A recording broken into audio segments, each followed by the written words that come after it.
Chapter number 6। Chapter number 6 के अंदर आप लोगों ने, आपको शायद हेडिंग पता होगा चैप्टर नंबर 6 का। चैप्टर नंबर 6 है work energy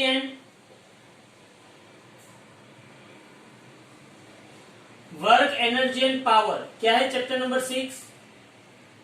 work energy and power. बोलो आप लोगों को क्या ये सभी टर्म्स मालूम है?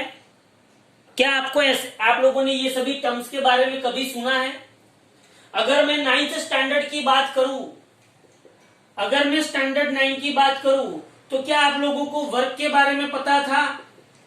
क्या आप लोग 9th स्टैंडर्ड में work is equal to force multiplied by displacement लिखते थे कि नहीं लिखते थे? हाँ, वर्क इज इक्वल टू क्या होता है? Force multiplied by displacement. क्या ये आपको ये भी मालूम था कि फोर्स मतलब क्या होता था? ma, और डिस्प्लेसमेंट मतलब क्या होता था? d। तो यार आप लोगों को मैंने बताया था कि work is equal to mad. बताया था कि नहीं बताया था? तो मास का यूनिट होता है किलोग्राम, एक्सेलरेशन का मीटर पर सेकेंड स्क्वायर और डिस्टेंस का मीटर। तो आपको वर्क का यूनिट पता था KG metre square per second square, और आपको वर्क का डायमेंशनल फॉर्मूला भी पता था m1L2T-2। Is that clear? यहां पे किसी को कोई डाउट है? ये लेकिन डेफिनेशन में कब की बता रहा हूं? ये डेफिनेशन कब की है? 9th स्टैंडर्ड की। ये डेफिनेशन है 9th स्टैंडर्ड की। ओके, 9th स्टैंडर्ड में आप लोगों ने पढ़ा कि work is equal to force multiplied by displacement. लेकिन यही बात हम 11th स्टैंडर्ड में कुछ और तरीके से पढ़ेंगे। रियलिटी में यूनिट वही आएगा, डायमेंशनल फॉर्मूला वही आएगा, इक्वेशन वही आएगा, उसका फॉर्मेट चेंज हो जाएगा। अच्छा, एनर्जी मतलब energy is nothing but work. Energy is nothing but work. कौन सा थियरम था, किसी को याद है? याद हो तो 9th में आपने पढ़ा था वर्क एनर्जी थियरम। क्या पढ़ा था 9th में? Work energy theorem. ये वर्क एनर्जी थियरम क्या बोलता है कि जितना आप वर्क करते हो, क्या करते हो? जितना आप वर्क करते हो, वो work some type of energy में क्या होता है? स्टोर होता है। अच्छा, कितने प्रकार की एनर्जी होती है? कितने प्रकार की एनर्जी होती है? क्या काइनेटिक एनर्जी होती है? काइनेटिक एनर्जी होती है। दूसरी कौन सी एनर्जी होती है? पोटेंशियल एनर्जी होती है। तीसरी कौन सी एनर्जी होती है? इलेक्ट्रोस्टैटिक एनर्जी होती है। Electrostatic energy. फिर क्या होती है? मैग्नेटिक एनर्जी होती है। अरे भी होती है कि नहीं होती है? फिर हीट एनर्जी होती है। हीट एनर्जी होती है ना, कि नहीं होती है? बहुत सारी प्रकार की एनर्जी है, लेकिन हम लोग अभी बात करेंगे kinetic energy and potential energy की। क्या काइनेटिक एनर्जी का इक्वेशन किसी को पता है? काइनेटिक एनर्जी का इक्वेशन,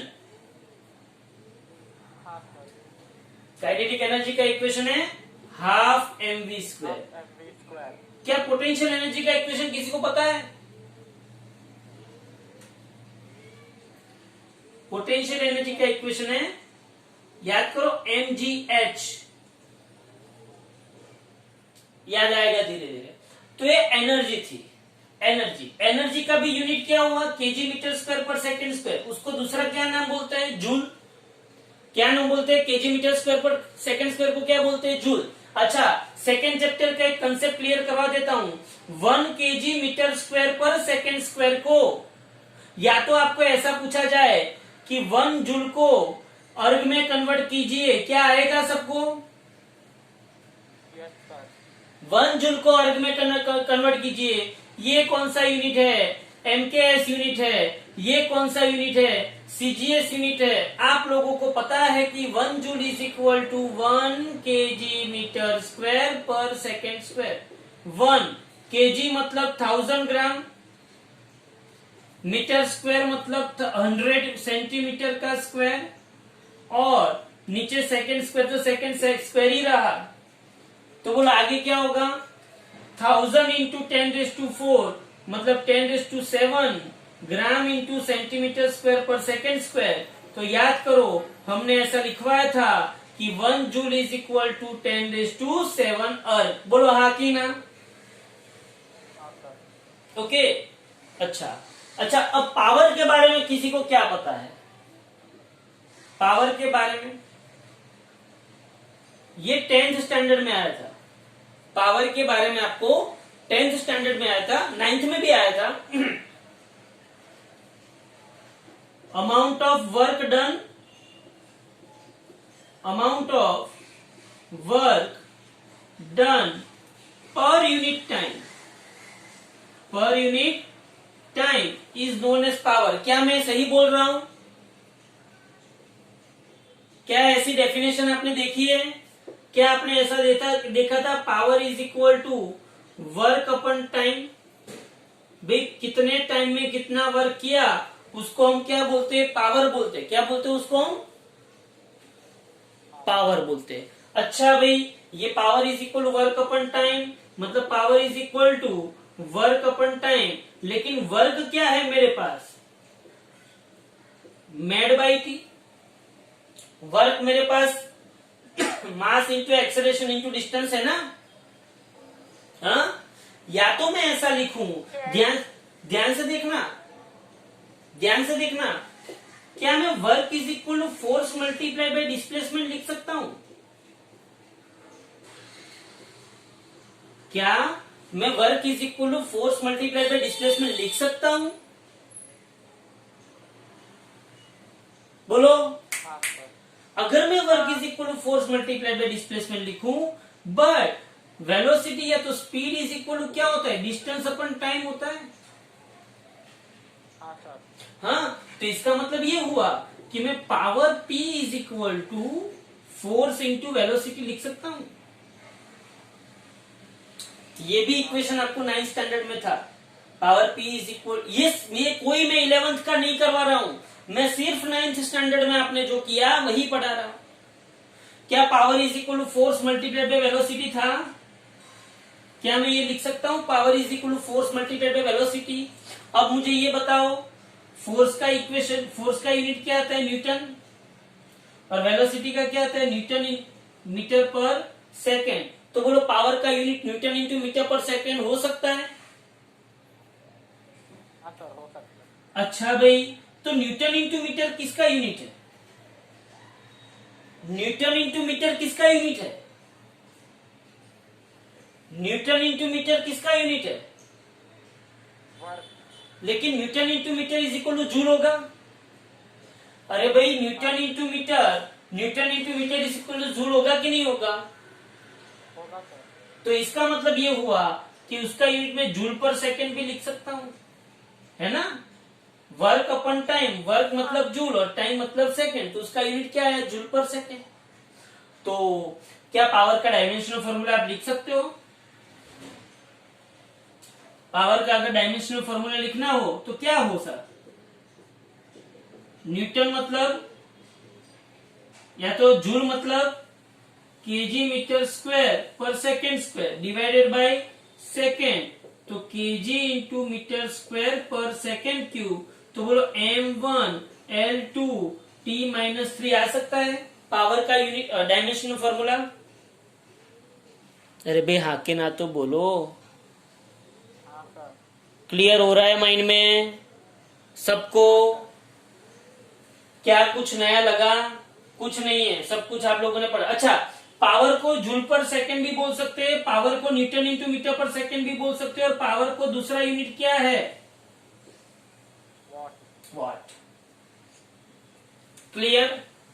हाँ, तो देखो वर्क एनर्जी पावर चैप्टर खत्म हो गया ना। वर्क के बारे में पढ़ लिया, एनर्जी के बारे में पढ़ लिया, पावर चैप्टर खत्म। कौन से स्टैंडर्ड का चैप्टर खत्म हुआ? 9th। अब हम कहानी स्टार्ट करेंगे 11th साइंस। बोलो यहाँ तक किसी को कोई प्रॉब्लम, कोई दिक्कत? स्क्रीनशॉट ले लो इसका, आगे बढ़े। चलो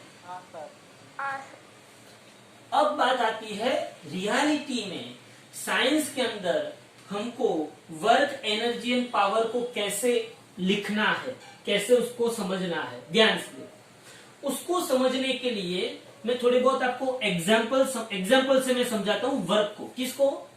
वर्क को। बहुत ध्यान से समझना। मान ले, तो ऐसा मान ले कि ये एक सरफेस है और इस सरफेस पे ये एक बक्सा पड़ा हुआ है, ऐसा मान ले। सोच, वर्क इज इक्वल टू क्या है? वर्क इज इक्वल टू क्या है? अब तक आपकी जो अंडरस्टैंडिंग है, work is equal to force multiplied by displacement, ये अभी तक की आपकी अंडरस्टैंडिंग है। समझना ध्यान से। तो मैं एक काम करता हूं, इस बक्से को ऐसे ऊपर से फोर्स अप्लाई करता हूं, कितना वर्क हुआ होगा? 0। ऊपर से मैं फोर्स अप्लाई करता हूं तो वर्क कितना हुआ? 0। अरे भाई क्यों ऐसा? क्योंकि मैंने जब ऊपर से उसको फोर्स अप्लाई किया तो क्या बक्से का डिस्प्लेसमेंट हुआ? डिस्प्लेसमेंट नहीं हुआ। अच्छा भाई ऐसा है, ऊपर से किया तो बक्से का डिस्प्लेसमेंट नहीं हुआ। ओके, अच्छा मैं कुछ यहां से उसको फोर्स अप्लाई करूं तो मुझे इस फोर्स के अलोंग डिस्प्लेसमेंट मिलेगा कि नहीं मिलेगा? मिलेगा। मिलेगा, मतलब फोर्स मल्टीप्लाइड बाय डिस्प्लेसमेंट होगा, मतलब मुझे कुछ वर्क मिलेगा। अगर मैं ऐसे फोर्स अप्लाई करूं तो क्या मुझे डिस्प्लेसमेंट मिलेगा? मिलेगा। लेकिन वो डिस्प्लेसमेंट या तो वो वर्क इस वर्क के जितना होगा? नहीं होगा। ये सब पैरामीटर को देख के मुझे ऐसा पता चला, ऐसे अंदरूनी मुझे फील आई कि ना भाई यहां पे फोर्स जिस डायरेक्शन में अप्लाई करते, ध्यान से सुनना, सिर्फ फोर्स मल्टीप्लाइड बाय डिस्प्लेसमेंट चलता नहीं है। सिर्फ अगर ऐसा चलता होता तो यहां पे मैंने फोर्स अप्लाई किया तो वर्क को कुछ मिलना चाहिए ना। तो 9th स्टैंडर्ड में आप लोग जो डेफिनेशन पढ़े कि work is equal to force multiplied by displacement, ये 100% राइट नहीं है। यहां पे ये सब सिचुएशन को देख के मुझे ऐसा पता चला कि मुझे ये जो फोर्स अप्लाई किया है उस फोर्स की डायरेक्शन को भी ध्यान में लेना पड़ेगा। किसको ध्यान में लेना पड़ेगा? डायरेक्शन को। अच्छा भाई डायरेक्शन मतलब कौन सी डायरेक्शन? तो हम सोच सकते हैं कि अगर मैं ऐसे फोर्स अप्लाई करता हूं, ओके, या तो हाँ चलो पहले इसकी बात करते हैं। अगर मैं ऐसे फोर्स अप्लाई करता हूं तो ये हॉरिजॉन्टल के साथ इसने कितना एंगल बनाया? थीटा बनाया। अगर ये फोर्स F है, तो ये कितना होगा? F cos theta. और ये कितना होगा? F sin theta. तो आप देख सकते हो कि ये F sin थीटा इसके जैसा है, ये F sin थीटा वर्टिकली नीचे लग रहा है, वो इसके जैसे ही लग रहा है। क्या इसकी वजह से इस बक्से का डिस्प्लेसमेंट होगा? नहीं होगा। मतलब कि मैं जब वर्क के बारे में लिखना चाहता हूं तब फोर्स के जो दो कंपोनेंट, कितने component? 2, F sin theta and F cos theta, उसमें से दोनों का मुझे काम नहीं है। मुझे फोर्स का वही कंपोनेंट चाहिए, मुझे फोर्स का वही कंपोनेंट चाहिए कि जिसकी वजह से डिस्प्लेसमेंट उसी की ही डायरेक्शन में होता हुआ होना चाहिए। डिस्प्लेसमेंट किसकी डायरेक्शन में होगा? ओके, तो यहां पे मैं फोर्स का वही कंपोनेंट ध्यान में रखूंगा जिसकी वजह से डिस्प्लेसमेंट होता है, तो यहाँ पे F cos theta into D लिख सकता हूं। हाँ। अच्छा, किसी ने बोला कि सर आपने ये लिया, कि किसी ने बक्सा ऐसे खींचा तो,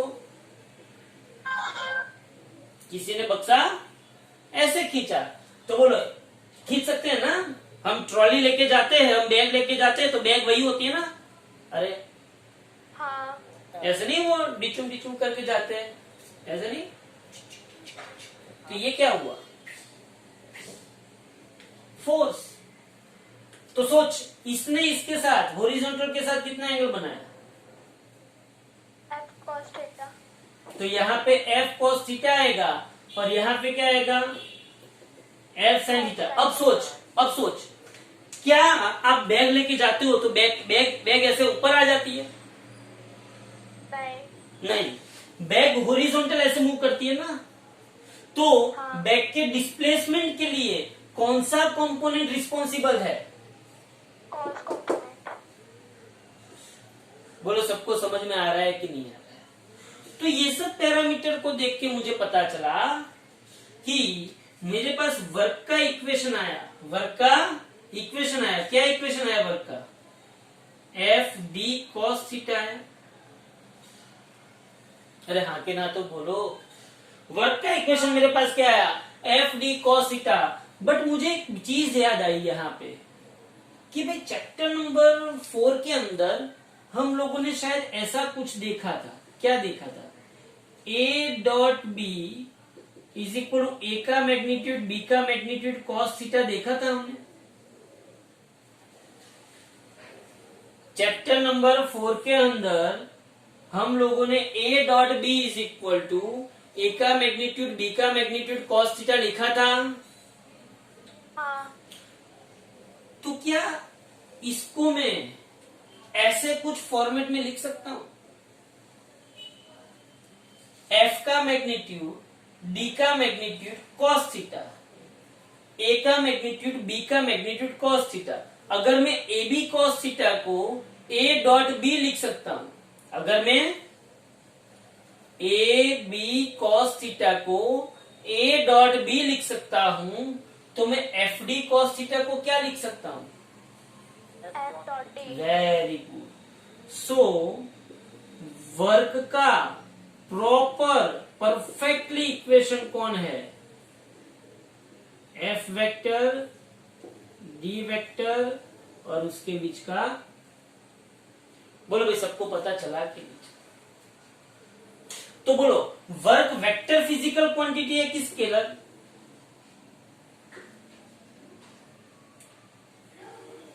वर्क वेक्टर है कि स्केलर है, ये कौन सी प्रोडक्ट है, स्केलर की वेक्टर, स्केलर। ये कौन सी प्रोडक्ट है, स्केलर। इसलिए वर्क जो है वो भी कौन सी फिजिकल क्वांटिटी है, स्केलर फिजिकल क्वांटिटी। कौन सी फिजिकल क्वांटिटी है, वर्क स्केलर। फिर फोर्स वेक्टर है, डिस्प्लेसमेंट भी वेक्टर है, डिस्प्लेसमेंट वेक्टर है ना, हाँ। डिस्टेंस स्केलर लेकिन डिस्प्लेसमेंट वेक्टर।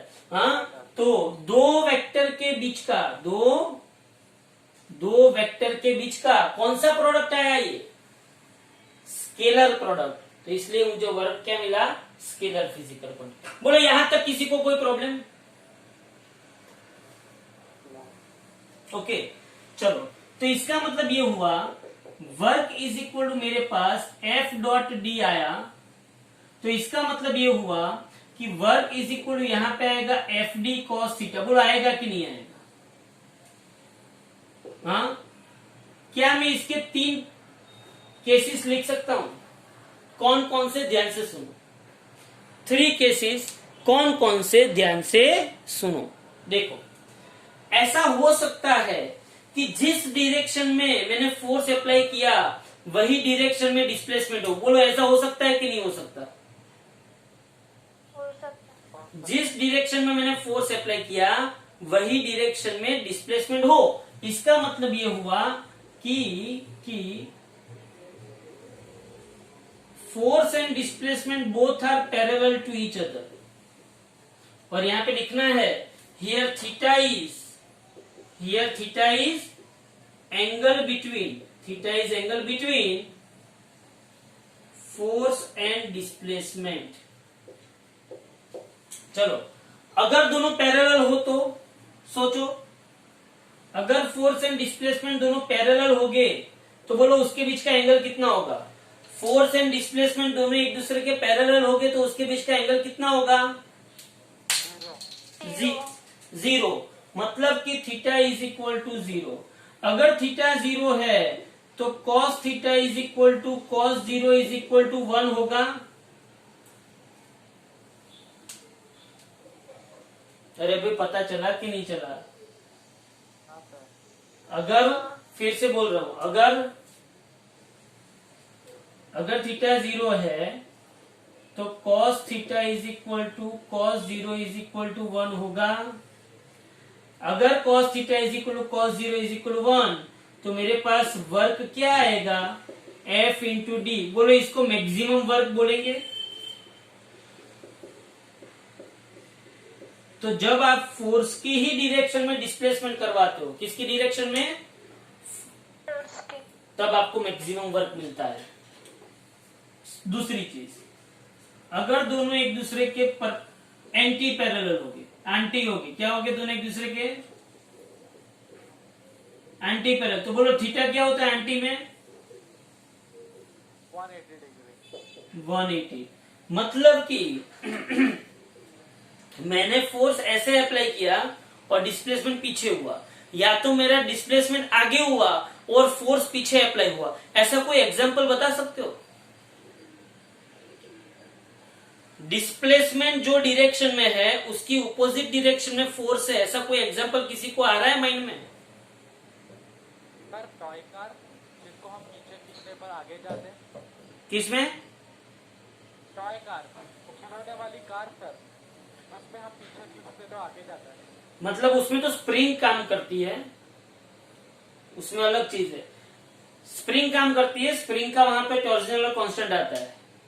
लेकिन मैं आपको एक सिंपल एग्जांपल जो डे टू डे लाइफ में आप करते हो, आप जब अपनी बाइक को ब्रेक लगाते हो, कार को ब्रेक लगाते हो, साइकिल को ब्रेक लगाते हो, तो आपने फोर्स कहां पे अप्लाई किया? पीछे। तो क्या आपकी बाइक पीछे चलने लगती है? साइकिल पीछे चलने लगती है? नहीं।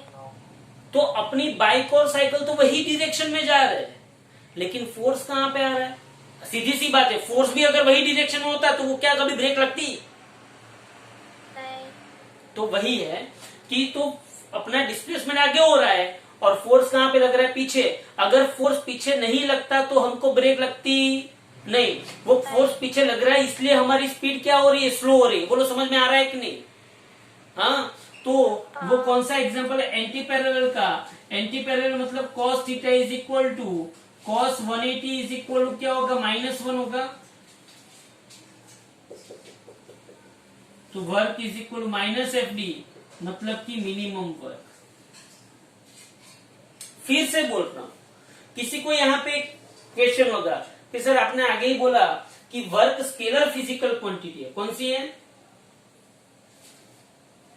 स्केलर। स्केलर है तो प्लस माइनस कैसे आया? मैं फिर बोल रहा हूं, ये प्लस और ये माइनस क्या रिप्रेजेंट कर रहा है? डायरेक्शन। किसकी? फोर्स एंड डिस्प्लेसमेंट के बीच की। बोलो समझ में आ रहा है कि नहीं आ रहा है? अरे भाई हाँ के ना तो बोलो।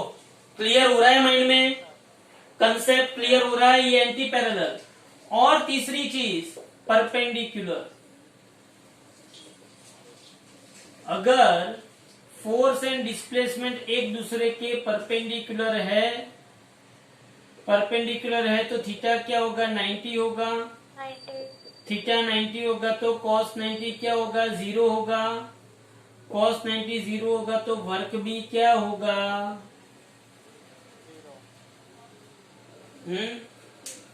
आप इसके ऊपर बैठ जाओगे ना, क्या करोगे? बैठ जाओगे, फिर भी क्या ये ऑब्जेक्ट हिलेगा? नहीं। नहीं हिलेगा। तो डायरेक्शन जो है, आप फोर्स कैसे अप्लाई करते हो, वो डायरेक्शन यहाँ पे बहुत बहुत मायने रखती है। क्या सबको पता चला अभी तक की रामायण में क्या क्या हुआ? हाँ, ये पता चला एफ डॉट डी कैसे आया, वो पता चला। क्योंकि डिस्प्लेसमेंट के लिए, किसके लिए? डिस्प्लेसमेंट के लिए फोर्स का कौन सा कंपोनेंट काम करता है? F cos theta. कौन सा? F cos theta. इसीलिए मैंने यहाँ पे फोर्स नहीं, फोर्स का कंपोनेंट लेना है। कौन सा कंपोनेंट? जो डिस्प्लेसमेंट का कारण है। डिस्प्लेसमेंट का क्या है? वो कारण है। तो F cos theta multiplied by D, तो इसको मैं एफ डी कॉस थीटा लिख सकता हूं। ओके, तो F into D into cos theta. तो ए बी कॉस थीटा को अगर मैं ए डॉट बी लिख सकता हूं, तो एफ डी कॉस थीटा को मैं क्या लिख सकता हूं? F dot D. बोलो यहां तक का सबको पता चला कि नहीं? क्लियर हुआ कि नहीं? ओके, अब आगे देखो। अब इसको आगे पढ़ने के लिए थोड़ा सा चैप्टर नंबर 4 का थोड़ा सा स्केलर प्रोडक्ट के बारे में आपको याद करवा दूं। आपको याद ही है, फिर भी वापिस याद करवा देता हूं। बोलो A dot B is equal क्या था? ए बी कॉस थीटा था। बोलो I dot I, J dot J और के डॉट के क्या था? जीरो। आई डॉट आई मतलब, आई डॉट आई मतलब यूनिट वेक्टर का मैग्नीट्यूड 1, यूनिट वेक्टर का मैग्नीट्यूड 1 कॉस थीटा। बोलो आई कौन सी एक्सिस पे आता है? और दूसरा आई भी एक्स पे ही आएगा। हाँ, तो दोनों के बीच का एंगल कितना हुआ? जीरो। तो कॉस जीरो क्या होगा? 1 तो बोलो आई डॉट आई क्या होगा? 1 जे डॉट जे, जे का मैग्नीट्यूड 1, जे का मैग्नीट्यूड 1 कॉस थीटा। जे किसका यूनिट वेक्टर है? 5 वाई, और ये जे भी वाई, तो वाई इन वाई मतलब सेम डायरेक्शन, सेम डायरेक्शन मतलब थीटा 0 कॉस 0 1। चलो आगे, के का 1 into 1 cos theta is equal to 1 into 1 into cos 0। बोलो समझ में आया कि नहीं आया? हाँ सर। तो आपको I dot I 1, J dot J 1, के डॉट के 1 पता होना चाहिए। बोलो आई डॉट जे। 0 आई का मैग्नीट्यूड 1, जे का मैग्नीट्यूड 1 कॉस। बोलो आई मतलब एक्स एक्सिस और जे मतलब वाई एक्सिस। हाँ तो कॉस परपेंडिकुलर, तो कॉस 90 0, तो आई डॉट जे 0। फिर जे डॉट के, जे मतलब वाई एक्सिस और के मतलब जेड एक्सिस, वो दोनों भी एक दूसरे के परपेंडिकुलर, तो वो भी 0। और के डॉट आई जेड एक्सिस और एक्स एक्सिस, तो वो दोनों भी एक दूसरे के परपेंडिकुलर, कॉस 90 0। बोलो समझ में आया कि नहीं? हाँ सर हाँ सर। Yes sir. तो ये सब चीजें हमको यहाँ पे जरूर पड़ेगी। क्लियर हो रहा है मैं जो बोल रहा हूँ?